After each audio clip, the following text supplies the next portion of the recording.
What's up, guys? Good morning. It is Saturday morning, bright and early, 9 a.m. It's a new record for us, I think, for the show. Oh, yeah. Yes. Where's Sean? Yeah, where's Sean? Yeah. Oh, I think he's fast asleep still. I'm Drew with Comic Slate here with Kyle, not Kevin.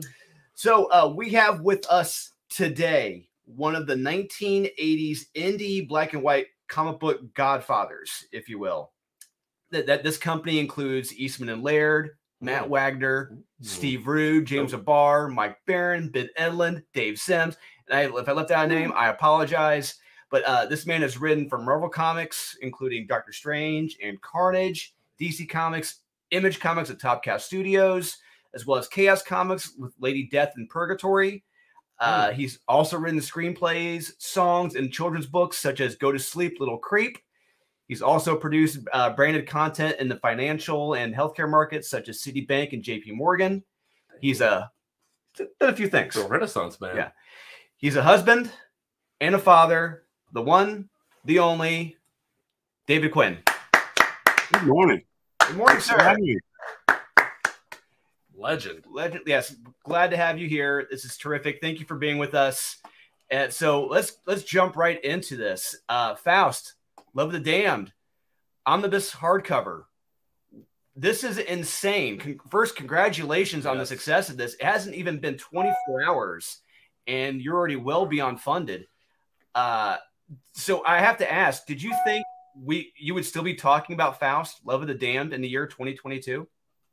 Well, yeah, sure, for lots of reasons. First and foremost, I think because it's a really personal creation for Tim Vigil and I, and the first thing that we ever did together that was huge. I mean, I helped him with something called Omen for a while before that, but that was really just sort of me learning how to make the shift from writing music and theater to writing for the page and learning not to put 300 words in a panel. You get it eventually. It's a little different than someone talking a monologue.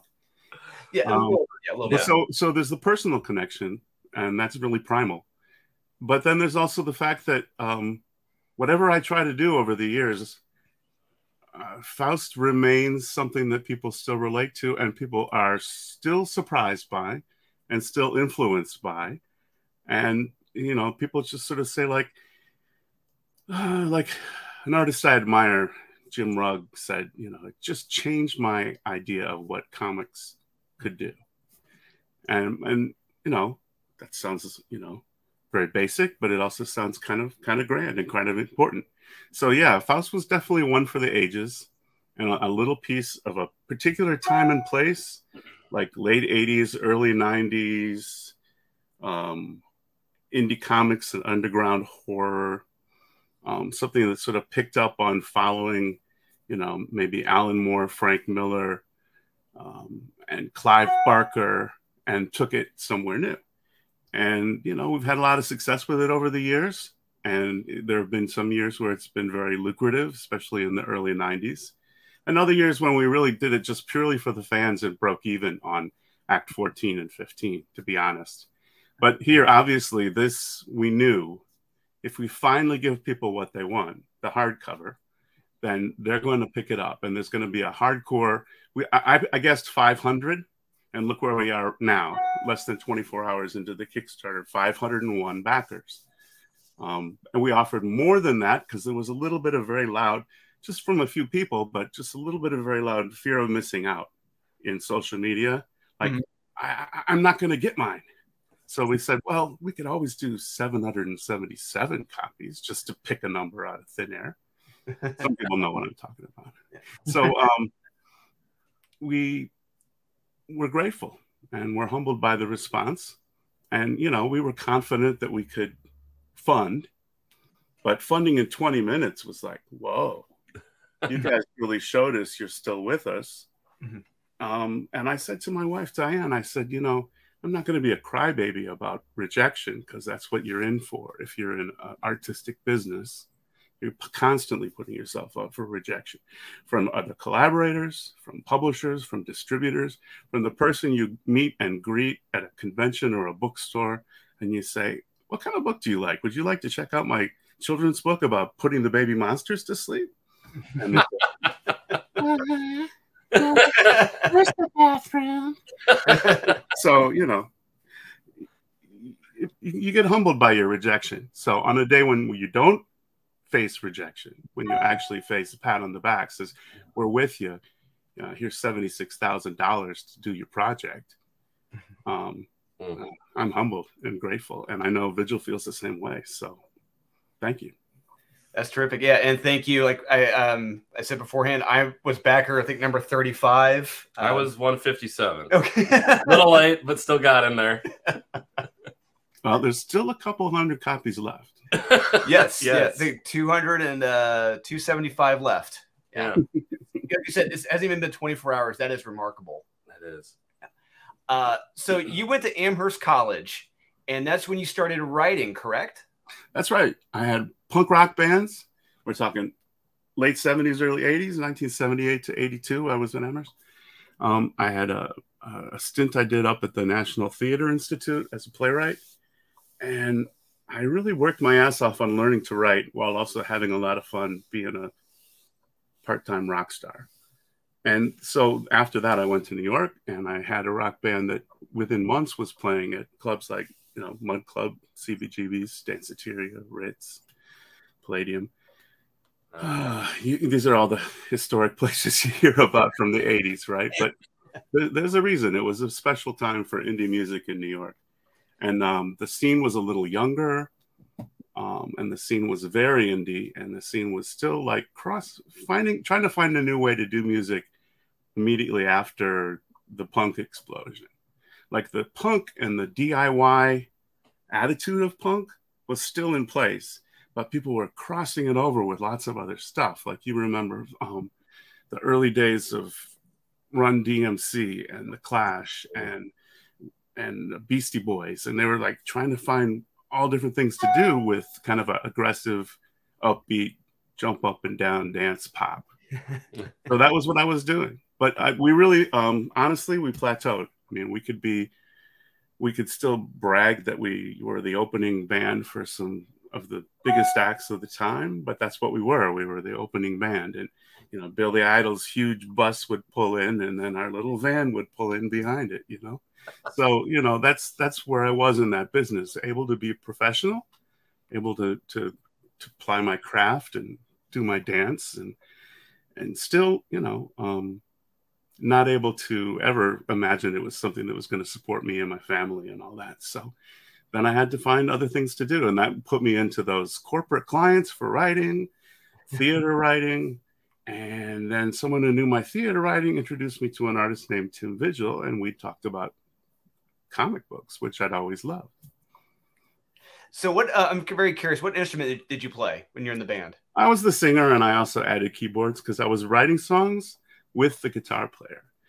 I still write songs. In fact, one of my projects has been kind of on a back burner for a long time, but I'm getting ready to do a book, perhaps through Kickstarter or maybe with one of the publishers I work with these days, that combines new songs available as downloads to play while you're enjoying the comic. And it's a horror comic, but it's not an extreme adult horror comic. It's more of a, what would I call it? It's kind of like something, well, maybe a little bit more like the stuff I did for Chaos Comics, right? Okay. Not stuff that's scary and has manic rock and roll and dead people, but not necessarily stuff that goes into the really taboo realms where you're just like at the edge of attraction and repulsion and madness. Chaos kind of mad too. Yeah, Chaos is like right there at the precipice of it, but yeah, where something you get like Faust, you go full, you jump right into it. Yeah. Well, Brian Polito was fun to work with, and he really kind of defined a very specific, I mean, we knew him from the beginning. He was like a Faust reader. So he was someone we'd see at conventions, getting Evil Ernie together and getting Lady Death together. And it was like, okay, this is a cousin of ours, but, definitely for a slightly different audience, and, definitely sort of a different way of telling the same kind of story. It's like all the dark stories are over here, and they range from everything from putting the baby monsters to sleep, which is Go to Sleep Little Creep. It's got cute little Frankenstein, a cute little werewolf, and cute little ghost, a cute little gill woman. And then you'll go all the way up to, you know, the opposite extreme, and the Hellraisers and the Fausts and the, you know, some of the real extreme stuff. So I personally didn't discover Faust comics until about probably 5 years ago or so, and probably the same for my brother here. Yeah. And to be honest, we'll get to this. We'll get to this topic of this a little bit later on. If you want to talk. Did you guys grow up in some kind of cult? No, actually, did we? No, I don't think no. Considered a cult. No. I'm just teasing. I know. Yeah, I know. First we heard about it was probably during the trailer of a VHS tape for the movie Faust. That's probably the first time I heard. We'll get to that a little later on.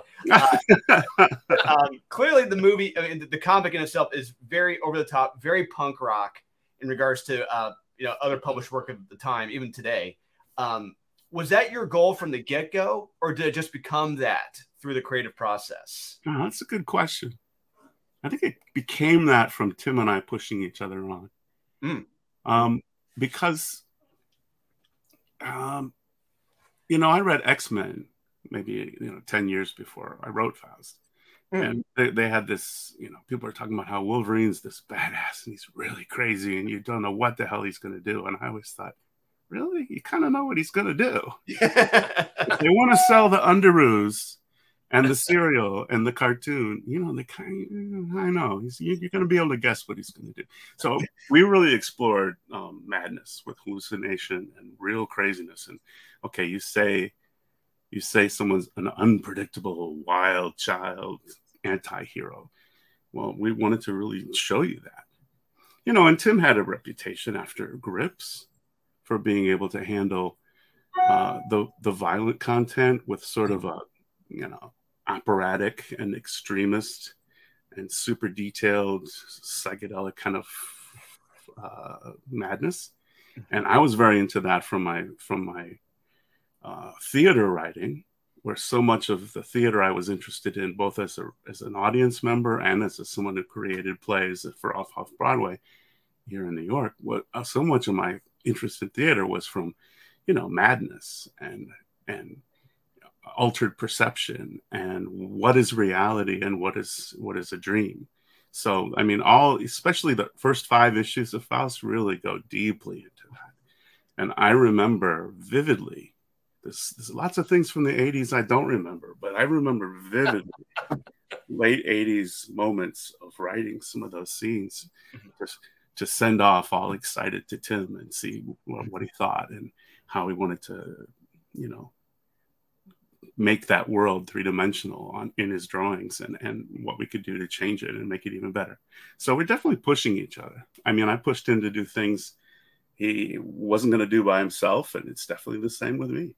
So that, it's the beauty of collaboration. And when people give into it, which I think we always have, in the beginning, you may not even trust the other person totally, but and there's nothing wrong with that. That's just human nature, right? But you just have to act as if you trust and see what happens. Because it's not going to kill you. The worst you can do is have to start over and say, no, this isn't working. We got to start over. We still do that. We tried a couple times last year to start a current day, like what happens when 2 mature adults like ourselves come back and write something, not from the frenzy of being in our 20s, but from having lived as long as we have and what we've seen and what we've done. And so, one of the things you get with the age is you have a lot of judgment of yourself, and some of it's good and some of it's bad. And sometimes your judgment saves you because it saves you from doing the wrong thing with what your characters are doing. But other times the judgment just makes you throw out a lot of ideas. But you know what? The ideas are the easy part. So it takes 19 bad ideas to get a great idea. And then if you just push into it, you'll get it. Yep. That's 100% true. Yes. You know that from your own stuff, right? Oh, absolutely. Yeah. It's just I have to feed off my ideas of other people. It's like, look, is this good or not? I have my certain circle of trust where I know they're going to be honest with me, or they'll just, because I don't want people to, beat around the bush with me. Like, oh yeah, it's a good idea. Don't worry about it. But it's like, or those where it's like, they'll tell me, no, this sucks. It's like, okay, great. Thank you.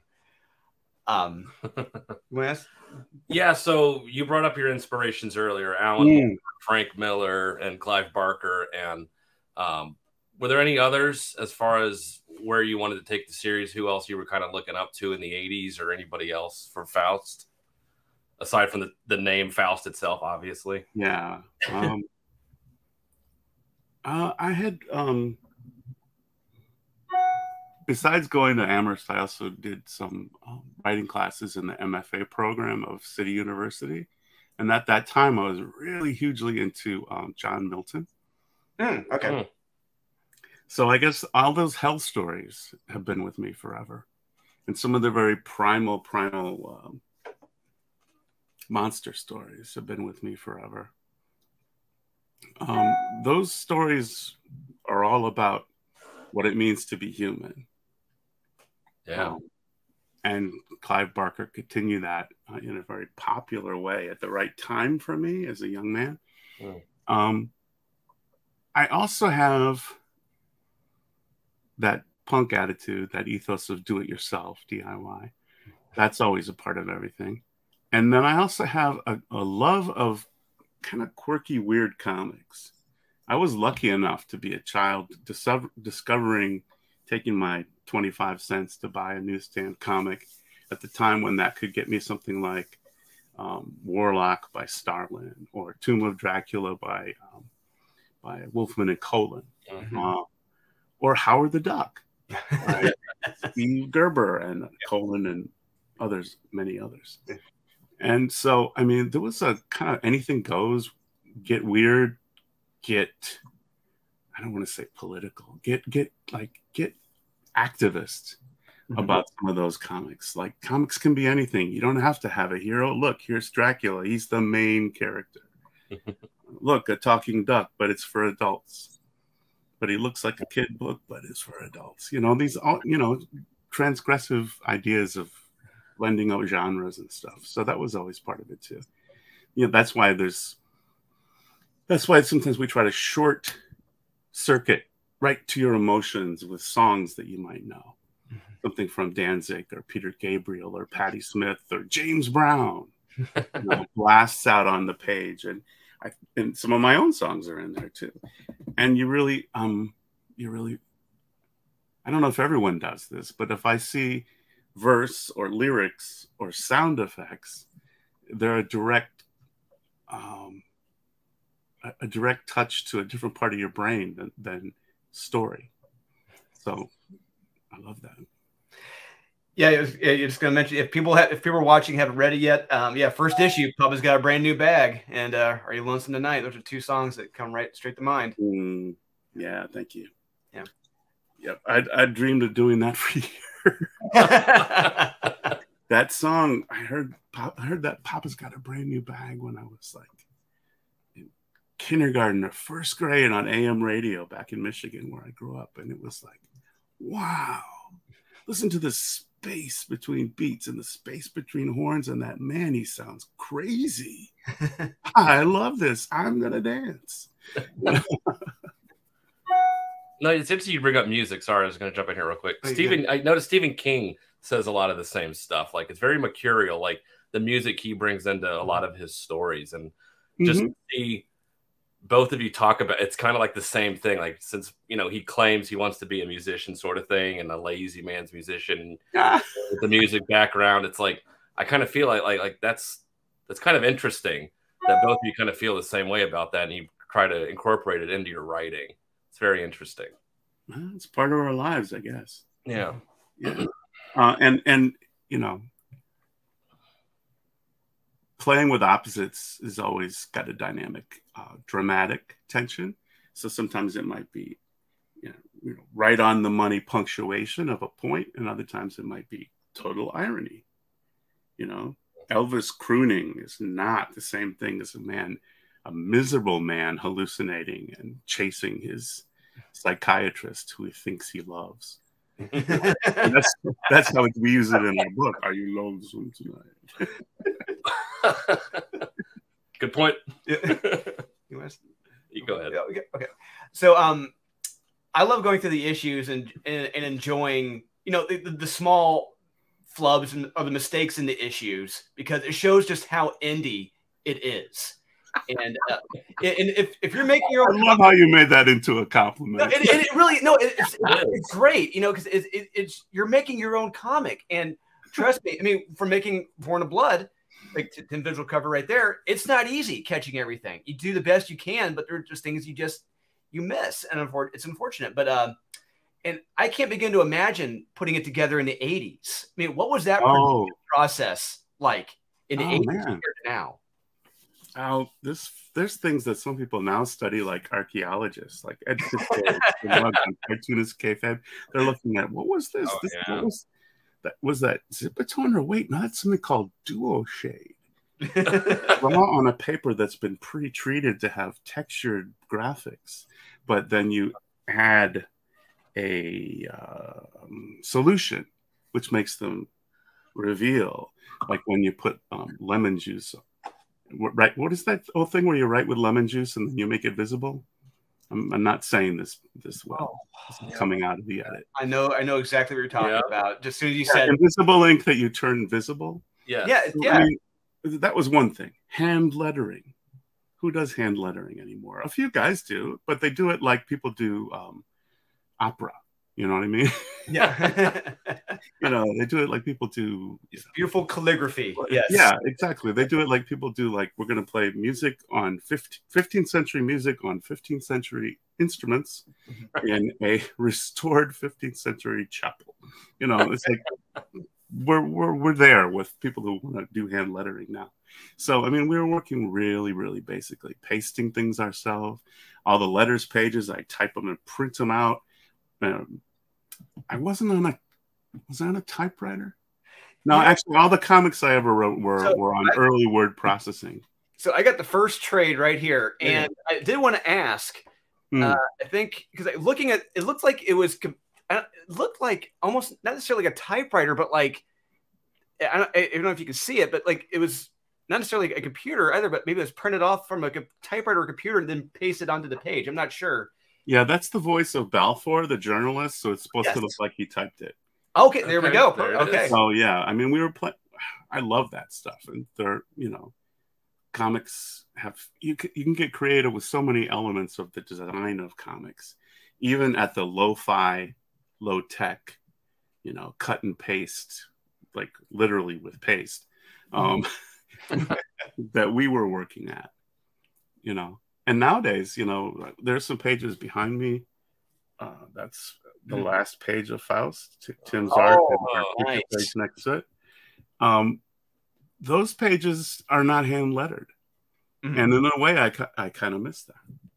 But we fixed more of the little mistakes than you can do with the hand lettering. Because I'm sure you've seen it. There's this word in the early parts, there's words spelled wrong and things that fell out and things that were pasted on that then fell off, and we printed the book without them. You know, little things like that. That's the beautiful part of it. You know, it really shows just these are two guys putting their own comic book together. You know, it's not like now, like it's not. It's still, but it's not easy.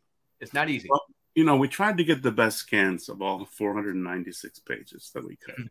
Yeah. And that wasn't always easy because some of the pages Tim doesn't own anymore, and they're all over the place. And there's different copies, and there's different levels of quality of all the copies. So we tried to make sure everything looked as good as we could, and our designer friend Phil helped us, you know, make it look as tight as it could. But you know, we also deliberately, I never wanted to. I'm getting really nerdy here, but I never wanted to change it in that sort of, I don't know, sorry, Neil Adams, but I think your Batman recoloring was awful. Okay. You know what I'm saying? I never wanted to recolor something or change the lettering to look more modern. We wanted it to be what it was. So in a way, it's a little bit like a time capsule. Like you're going back to 1987. Nice. When you read that, and just Google 1987 and see how different the world was then if you weren't alive then or weren't reading then. You mentioned Neil Adams, a little segue. Neil was the very first, working for him was the first job I ever had in comics. And I'll never, ever forget working for him. Just learned so much from the guy. He was a nice guy and an interesting man and an influential person in the business on many levels. And I said something kind of maybe sacrilegious by saying, I don't like your recoloring on the classic Batmans.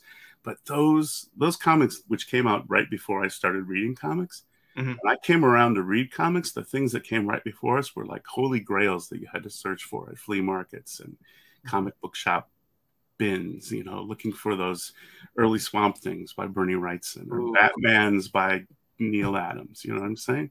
Yeah, and now trying to find those comics in the first place, trying to get them at a decent price. Good luck with that. Yeah.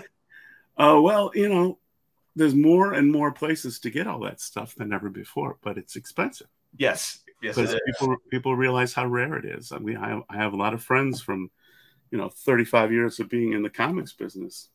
I have a lot of friends who make a good living, finding the comics that got pulped during World War II and saving the best copy and getting a couple million for it. Does not hurt. No, it doesn't. Okay, so we have to bring him up because he's the other half of the comic. Vigil. So what was it? I brought him up all the time. Yeah. I can't talk about Faust and not talk about both of us. It's really, absolutely. So it's really so much. Look at everything else that we both do, and then look at what we do without each other, and you can see the difference. Oh, absolutely. We work differently together than we work with anybody else, and kind of the opposite is true. Like when we don't work with each other, then you don't see that ghost of Quinn or that ghost of Vigil on the shoulder. I was hopped up on Flintstone vitamins in '87. Everyone was. Yeah.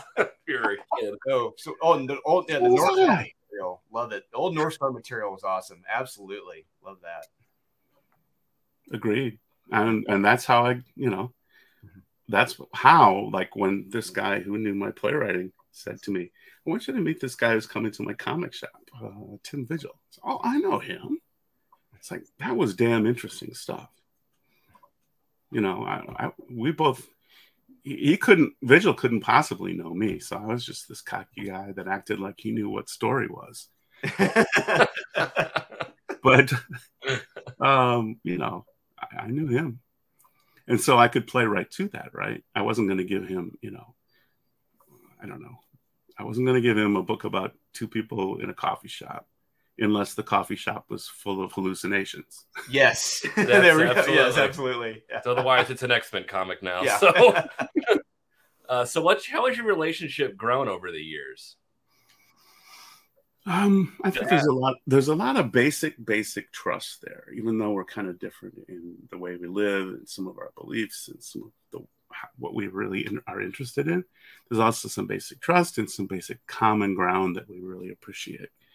And we're just honest with each other. And that's a good way to work. It's like I said before, you can build a trust and you can be honest with each other. And sometimes it means pushing someone to do something, that they wouldn't have done otherwise. And other times it means just pausing for a second and considering that maybe they're doing you the favor of doing that same thing for you. So have you ever told him his art stinks? Hey, Tim, this sucks. Redo it. Not yet. No. No. Just checking. No. So do you think the story of Faust would be as remembered if another artist besides Tim had done it? Sure, but in a different way. It would be remembered for a different vision. I mean, during COVID, when there were no conventions, we put out our first convention book, of course, with our usual business timing. So we did a book called QV Underground Voice and Vision. And we did a new approach of, one side of the double page spread would be a picture and the other side would be a monologue. Okay. Words. And sometimes the monologue came first and sometimes the picture came first. And we created to each other, but in a new way, not interlaced in comic book language, but as a voice and a vision that go together and contrast and inform each other and have a little tension sometimes in the contradiction between each other. Some of the critics have noticed that in Faust. It's like, these guys sometimes even play against each other a little bit, like accentuating the differences.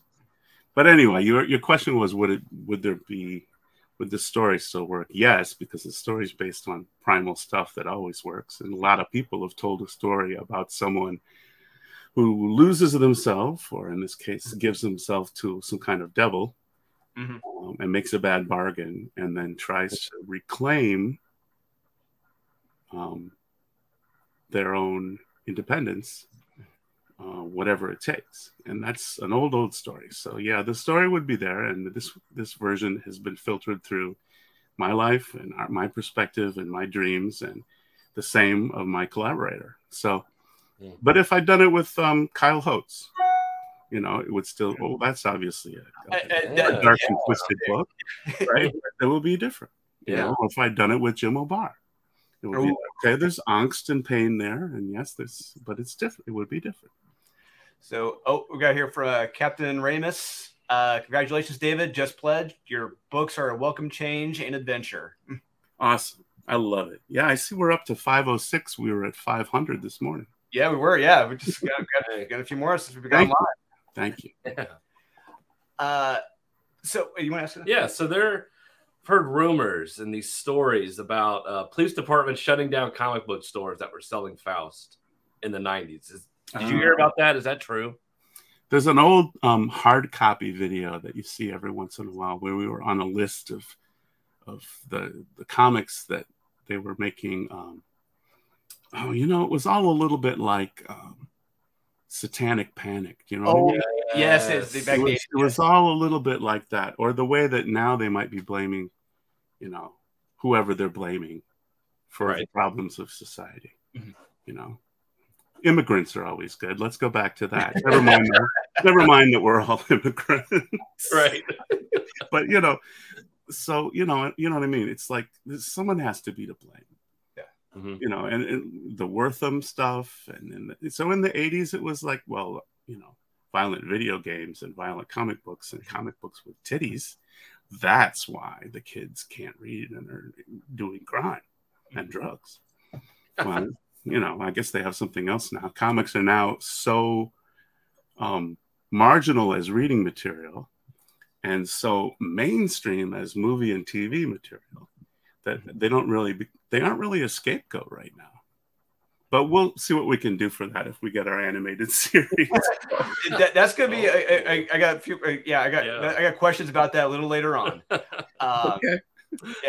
So in the 90s, you had the opportunity to work for Marvel on Doctor Strange and Carnage. Was that a surprise or a shock to get that offer? Did you always want to work for Marvel and on Doctor Strange? Doctor Strange, Tomb of Dracula, Howard the Duck. Remember, that's what I'm reading when I'm in my adolescence and primary access to comics. Before that, it was Mad Magazine and Tintin and Addams Family. So those are all the ancient influences in my mythology.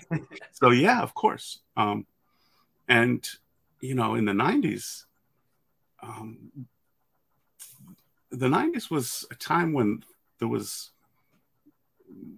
burst and bubble and burst and burst and bubble. And the business was going up and down, and things were sometimes genius moves were made and sometimes stupid moves were made on a massive scale. And people paid the price. But for a while, there were, lots of ways for people to make a living doing comics. And that's, you know, you're 30 years old and you've been doing it for a little while, and you could do this, and you go, okay, I'm going to go do that. So yeah, I pitched Bobby Chase and Evan Skolnick, and I wanted to do Doc. And I had no idea that I was part of a huge group of people that were pitching for the book. I only thought, well, I think my idea is good. And, you know, if I don't get to go, you know, play with those characters on that stage, I'll still have my indie stuff. So why can't I try to do both? Yeah, I needed something to do. And, you know, the artists I was working with were all magnificent, but not doing a book every month. So I wanted to write a book every month. Oh, there's Doc. There's Doc. Yeah. So, you know, I had this idea, which is not, you know, not unique in comics or 90s superhero comics or even superhero comics today. It was like a preliminary idea, sort of what Marvel's actually doing right now with a lot of versions, a lot of their characters. And, you know, I think they had done it with Iron Man, and they'd done it with a few other characters. Like, what if Doctor Strange has a crisis that is both physical in the world and the world of magic, but also psychological and internal, and literally becomes a split personality. Yeah. So he became this trinity of, you know, the original Stephen Strange, but he lost energy and lost magic because he, in order to continue to work in the world, he created sort of doppelgangers, I guess is the word, or others, other faces for himself. And one was the Faceless Strange, who was a throwback, of course, to the Gene Colan, Roy Thomas Strange era, where he got a mask that covered his face. Very Steve Ditko kind of idea, like The Question. Very, you know, kind of spooky, like a faceless man. So he was the Faceless Mage. Yeah. And then also, you know, I guess coming out of the 80s, it made sense that the other one would be a Donald Trumpish yuppie. Yeah. And wield his power and manipulation and fraud in the business world. So those were the three Stranges, all imperfect, all a work in progress, all chaotic, and all like capable of maybe doing great good in the world, fighting the monsters and the bad guys that you see in these Midnight Suns comics, but also, you know, not perfect and flawed and dangerous. So, sometime after Doctor Strange, you got to work on arguably one of the biggest Marvel characters of the 90s, Carnage, the Mind Bomb. What was that like? Did you want to work on Carnage in the first place? Was that just offered to you? It was offered to me from Tom Brevoort, the editor, and it was to follow a Carnage one-shot that Kyle Holtz had drawn and Warren Ellis had written. Mm-hmm. And at the time, you know, I think Warren had a reputation for doing, you know, interesting alternative visions of these characters. So when he wasn't going to write the second one-shot, the guy they thought of that they were already working with, who had sort of a similar outsider attitude and perspective, was me. And Kyle and I were friends, so it was great fun to work on. Anytime Kyle and I work on a book, he did Night Vision with me, he did Doctor Strange with me, he hasn't done Faust with me yet. He did Carnage with me. Faust all the time. I follow him on Facebook. He does sketches of him all the time. Oh yeah. And Tim and I love those. But you know, every time we work on a book, our personal interests and quirks and musical things we like, and little Madden characters, and even things like pop stars like Bjork makes an appearance just for what we're into. It's fun. So anyway, that was Tom Brevoort's choice, and he was one of the best editors I ever worked with. And I felt like Tom was gifted then and still now at like finding the right people for the book and letting them do what they do, and then, you know, keeping them out of trouble. And, and you know, he was a great guidance on the book. And sometimes it was a great guidance by simply letting us be ourselves. And it was a lot of fun to work on. I'd work with him again. And I think that's the reason he's still there.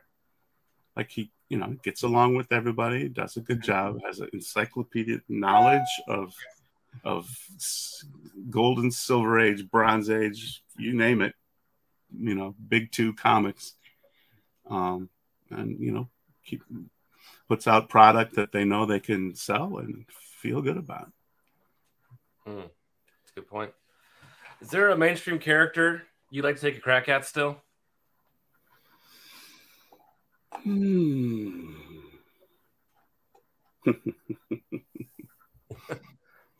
I know why you asked the question, but I never think of that question. And, you know, I could, because I worked on a book proposal for kids, actually, a young adult kids graphic novel. And afterwards I thought, like, well, you know, if I can't sell this, I suppose I could change some of the names and call it Loki, and it would fit in Marvel's Thor Loki mythology, as far as I know. I might be a little behind in understanding what's going on with that. But basically, you know, Loki's like, it's another primal mythology character like Faust. You sort of know he's always going to be the trickster. Yep. So, you know, and there's, you know, in the book I play with, I hope I get to do this book someday. I play with all the other tricksters. You know, there's Anansi in Africa, and there's a Native American one, and there's an Indian one. And lo and behold, if you look deep enough, you find everyone's got a trickster character who bends the rules. So that's a natural for me. I'd write Carnage again, of course, because what did we talk about with Faust?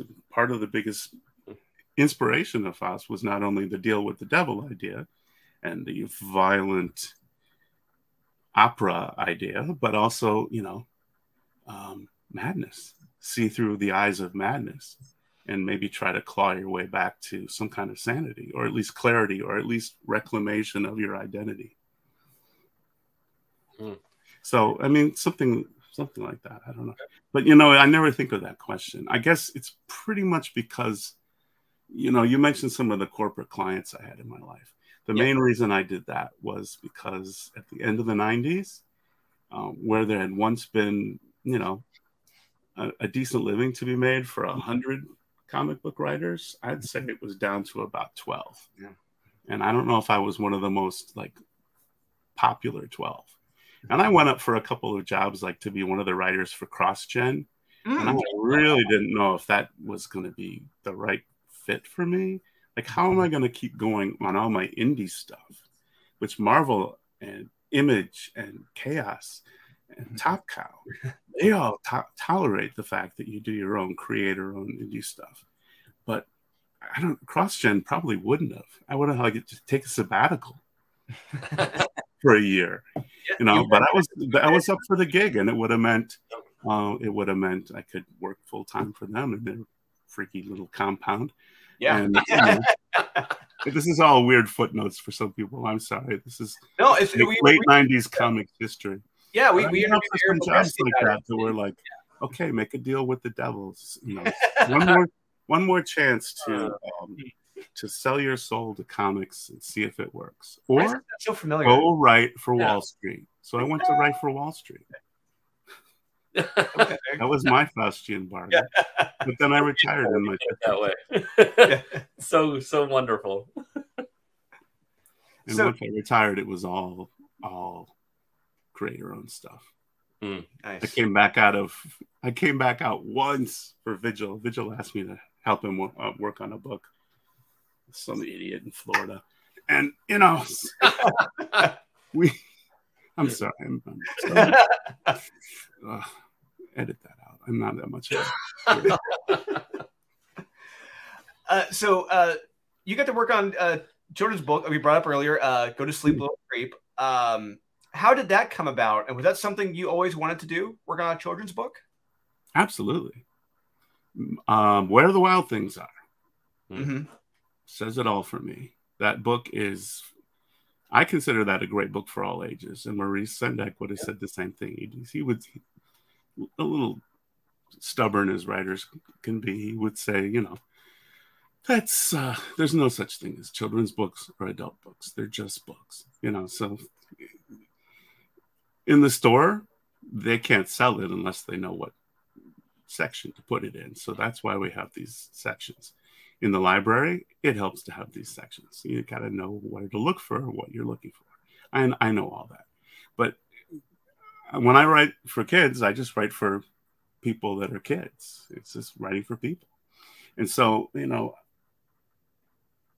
ever since I became a dad, 17 years ago, I understood the power of reading out loud to kids and having kids hear stories out loud. That's communication, and that is intimacy, and that is entertainment, and that is learning, and that is make-believe in the best, most productive way, and that's living. So, I mean, I love to write noisy, crazy kids books, and I've written a couple of picture books, which are very loud and full of sound effects and use some elements of comic book language, like thought balloons and speech balloons and sounds, you know, howls and you know, sound effects. And I've written a few graphic novels for slightly older kids, say like early readers and middle grade readers. And I'm working on one for even older kids, like tweens. And of the age where they need to read something like what we were reading when I was that age, like Lord of the Flies or the Holden Caulfield book. What's that called? Catcher in the Rye. Right. You know, where you read books about, okay, there's a moral challenge. And there's an identity challenge at stake for an adolescent kid. And how are they going to get through it? And so these are all just human journeys, but for people of different ages. So, yeah, I always wanted to write this. I've had some success at selling it. I've had a lot of like little bites and interest in that, putting more books like this out that I want to do. And it's also given me a chance to do some fun, quirky things. Like, I'm sure you know Vince Locke, the Sandman artist. Yeah. Who also did a lot of Dead World stuff and does a lot of stuff for Cannibal Corpse, the music outfit. And we have a kids book that's really for kids. Wow. But, you know, to sell it, we sort of point out the fact that I did Faust, he did Sandman, but this is our book for people who are learning to read. And it's really like sort of the gateway to a dark world with drama in it. So we're working on that slowly. You know, the Kickstarter is a great example of how people will always support Faust, and I'm grateful for that. And sometimes I've taken these little odd adventures into other things that are, you know, pretty far away from that territory. But I always try to remind people, like, if you like Faust, you know, your grandson is going to read this Oliver Gloom story I'm working on with Vince. Trust me. That's good. Very nice. All right, I think we're there. I think we're at that. So yeah, we're at that time. So we have to ask about the Faust film. What are your thoughts on that movie? Because we got thoughts on it. Yeah. Oh, I bet you do. Well, I want to hear yours. But let me just say, we're really proud we made it. It was very exciting that it came along. I was excited to have the process of, you know, meeting with Brian Yuzna and Stuart Gordon before him, and getting into that business and shaping into that business. Now, I didn't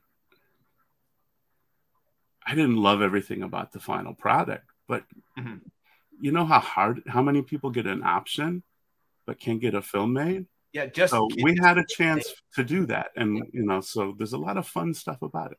So now I know you're dying to tell me something. So give it to me. Well, I would say it was ahead of its time. Like it didn't have the budget for what it really needed to do, I would say.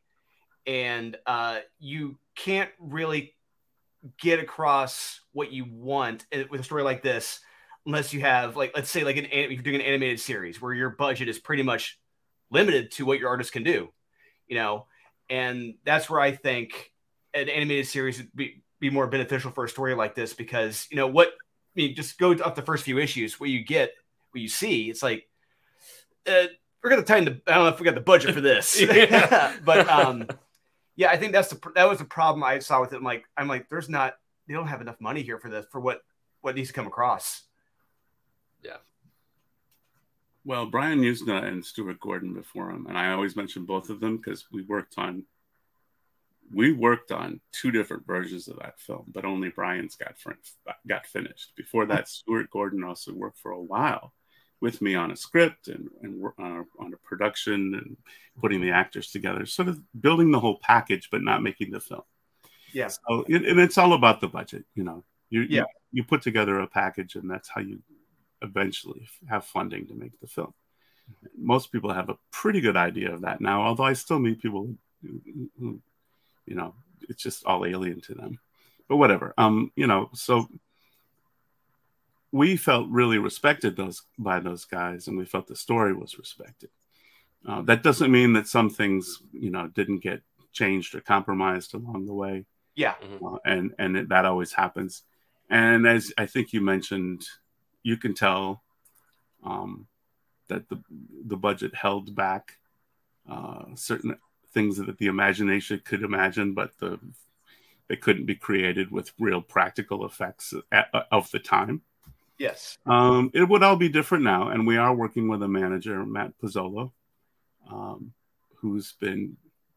he and I started working together about 3 years ago, putting together pitches basically for everything that I've created or co-created, everything.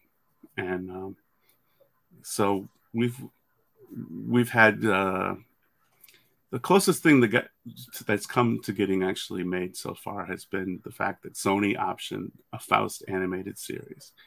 It was a perfect thing for them to option during COVID because animation was still being produced.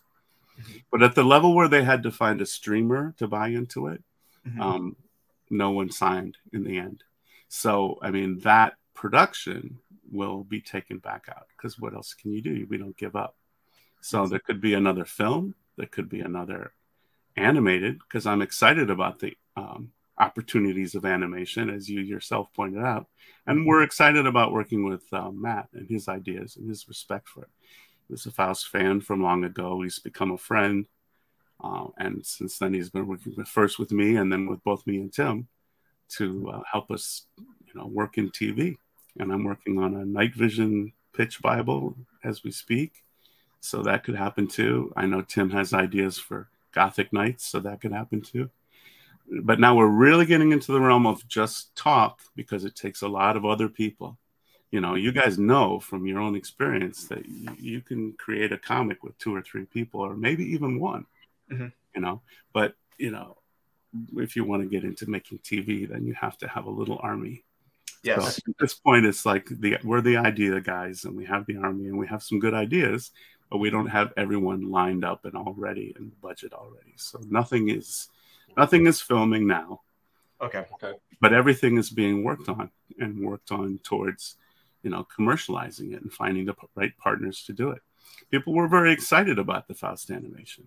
They weren't excited about everything about the timing and the deal with Sony, but they were excited about the idea of the story.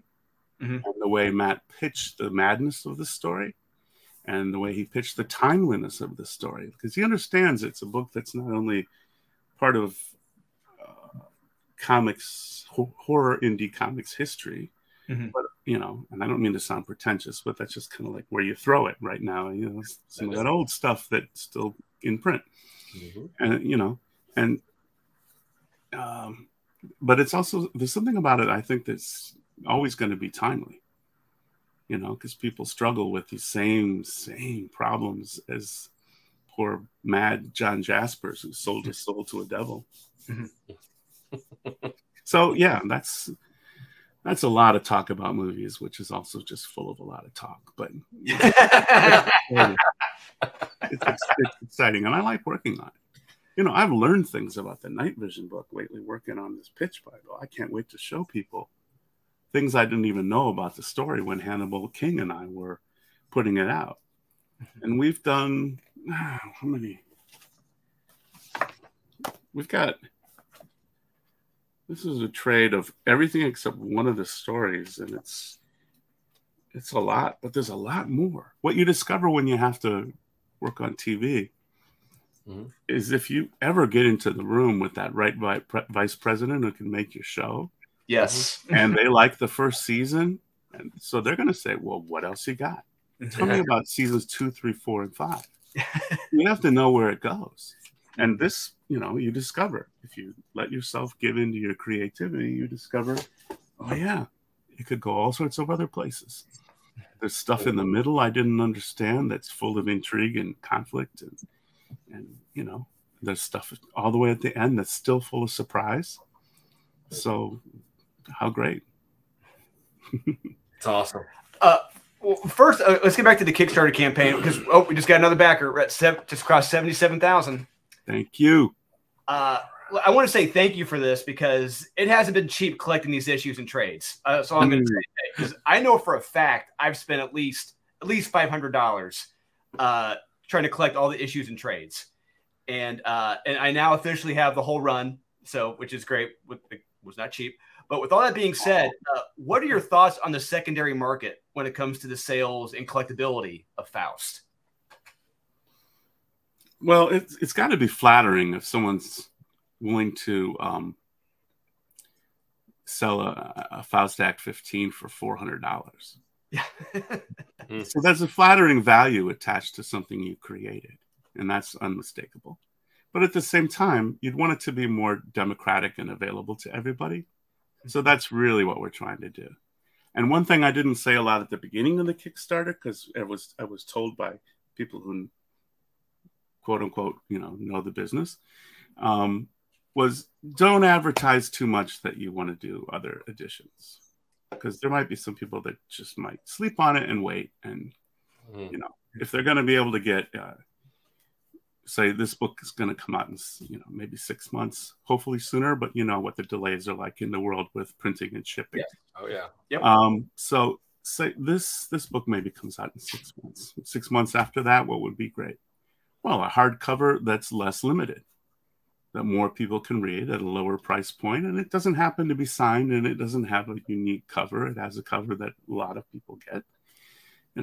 This is the limited one for the super fans, but then there's also going to be a one that like could be in every library, and that'll be in comic shops and that'll be in bookstores, because we have distributors in both of those markets. So we'll see where that is in a year. We'll see if we still have that, but that's what it will be. And then after that, even easier is like digital and trade paperback. And then the barrier to being able to read this story and own a copy of this story goes way down. So we wanted all that. But like I said, people were told that we shouldn't, I don't know what they call it, cannibalize our own market for our first book. And if we truly needed the money to seed all of that production, we should just make this a very limited edition for the super fans and put a price on it that reflects that. However, you notice the price is still a lot less than buying an Act 15. Yeah, yes, it is. That is true. Yeah, that's one thing that's one thing I noticed. I'm like, wait a minute, I'm spending less on this than I did on the last issue of the series right now. This is pretty. Yeah. Well, I have an opinion about that too. We told everybody about it, and we said we can only afford to print 2 orders, and the orders were sad. If there were like, including all the printings of Act 1, there's probably 75,000 of them out there, but we got orders for like 5,000 of the last 2 books. Wow. And so they're rare. And so it's like they're a strange thing. They're like a rare collectible when they should be something that everyone who wants it can have. So we'll get there. We'll do this collectible that's the super fan edition, and Tim and I both sign it, and there's a limited number, less than 1,000. That magic number 777 comes to mind. We were originally going to do 500. Yes, Yeah, I remember that. Yeah, we yeah. saw that, and it got changed. I mean, And what happened? What happened? Yeah, just the demand was there. Yeah, we got a lot of not a lot of people said this, but a few very loud people said, "Hey, I'm not going to be able to get mine.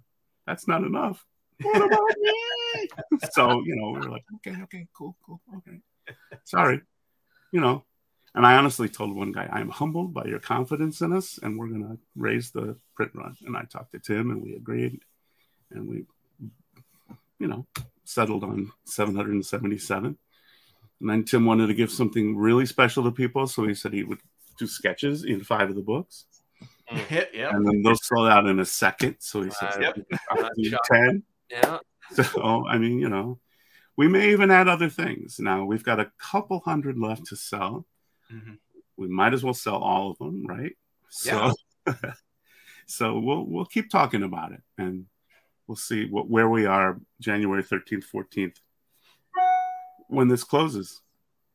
The good news for everybody is that thanks to the fans, we funded it in 20 minutes. And so at that number, we could afford to do this project and even have a little bit left over for those other editions I mentioned, which needed some seed money to get started. And that is terrific. And yeah, so we're wrapping up here in a few minutes, but I did want to ask, whose idea was it to launch the Kickstarter in the first place? Was that yours? Was it Tim's? Was it a collective idea? Everyone suggested it to us because it's a wonderful thing. And it's bringing not only the capability of producing a diversity of new stuff to the creators, but it's also bringing a community. And it's not only, it's building a community. It's really what it is. And I studied it for years since I first heard about it. The journey to get this book done started, I think, in 2013. Oh, wow. On a trip to London, I sat with the editors and the owner of Titan Books. Mm-hmm. That was our first publisher for the collected Faust. It was going to come out in about 2014. Wow. Oh. And it never got on the schedule. Wow. And then I talked to just about every reputable publisher in the direct market you can think of. Mm-hmm. And it was always a very respectful no. Like, I would love to have a copy of that book, man, but my company won't let me sell it. So, I mean, it was inevitable. Mm-hmm. And we found some partners along the way that really helped us do a good job with design and will help us with fulfillment and help us with printing. God bless them. It's good we have them. Mm-hmm. But we weren't going to go the traditional publisher route because we went to everybody and no one was willing to be seen with us. Why is that? That's so weird. Well, they're excited about, I suppose, a little piece of history and perhaps some money. And, we also have friendly relationships with these people and they kind of respect us as creative people, But, if they all have their own reasons why they don't think it belongs on their list, or they'll get in trouble, or they'll get canceled, or whatever.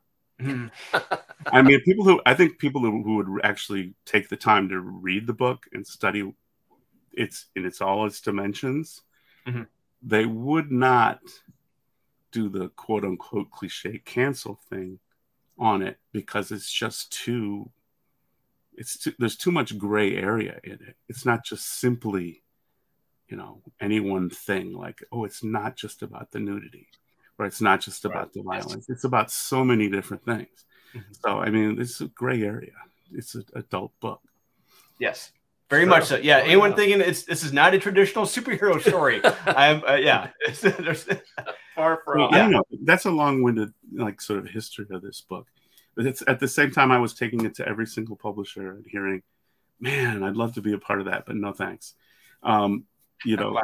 I have a partner who was assembling all the pages from hither and yon and the internet and friends and his own artwork. And, it took us a long time to put it together. So when we finally did it, I mean, we didn't want to do the Kickstarter. I said to Tim, we don't want to do the Kickstarter. which we both went back and forth on. So it really wasn't like one person wanted it, one person didn't. We both had moments when we were like, it's not for us. We've never done it, you know. And other times we were like, this is the solution. Let's do it. So we both went back and forth. But I knew that we were not going to do it until we could deliver. And the only problem is during post-COVID printing and distribution, we still can't promise the exact date. So we just say, you know, second quarter. But we try to say, like, for everyone who's pledged, we hope to tell you by the end of the year what that actually means, second quarter. You know, is that going to be April? Is that going to be July? You know, what is that really going to be? So, you know. But if there's anything that Faust fans have shown, they've got a lot of patience. So they'll show we're willing to wait. We'll wait. Yeah, I'll wait as long as it takes. Because they have fucking lives. These people are too busy living to sit and cry. Yeah. Well put.